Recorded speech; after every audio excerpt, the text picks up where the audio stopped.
when I style a tree, I always consider all aspects of it, as opposed to just the first image that you can see on social media or in a book.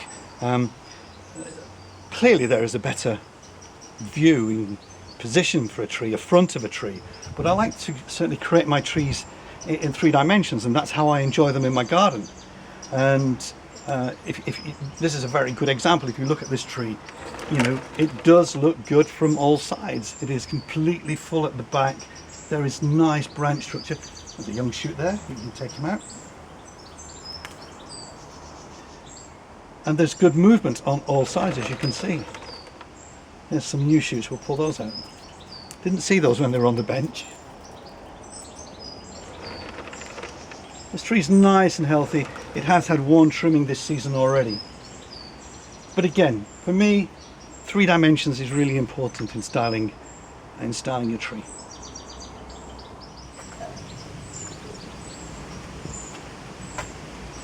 This is probably the oldest Yamadori hawthorn that I've ever collected. It's really a spectacular tree, but it's going to take a long time for this to be a credible bonsai. As I said, I'm going to be growing every single branch from scratch. What we've got here is the leader, which is going to form the upper part of the canopy. So what I've done is, and I'm going to show this technique, I've introduced a little bit of movement here, but I'm letting the branch grow long so that it will thicken up. And what I will do at the end of the season is I will cut this off here, because again I need to create that ramification. It's a really interesting, extremely old tree. I would imagine it's anything between 150 to 200 years old, growing in very, very poor conditions. But one of the nice things about this tree, and it's not something that I do on hawthorns, because at the end of the day hawthorn is a soft wood, so you're not going to get a gin or a shari much on a hawthorn, but this tree actually does display both. You've got a very short gin here, which is the remnants of a very thick branch, and you also have got some very gnarled, knotty deadwood here, which is the remnants of a second trunk that was there.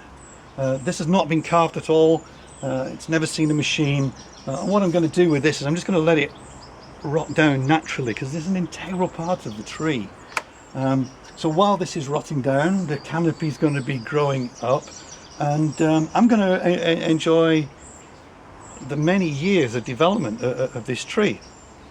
It's never going to be a show tree, at least for 10 years, by which point I'll certainly be drawing a pension at that point. Yeah, this is a nice tree. It's unusual that it's actually in a bonsai pot, and the reason it's in a bonsai pot is because I've always imagined that this is how it would be in a finished pot. And it's going to sound ludicrous, but I actually didn't have any plastic pots or wooden crates available at the time, so it's gone straight into a bonsai pot, which is completely against everything that I've said on previous videos.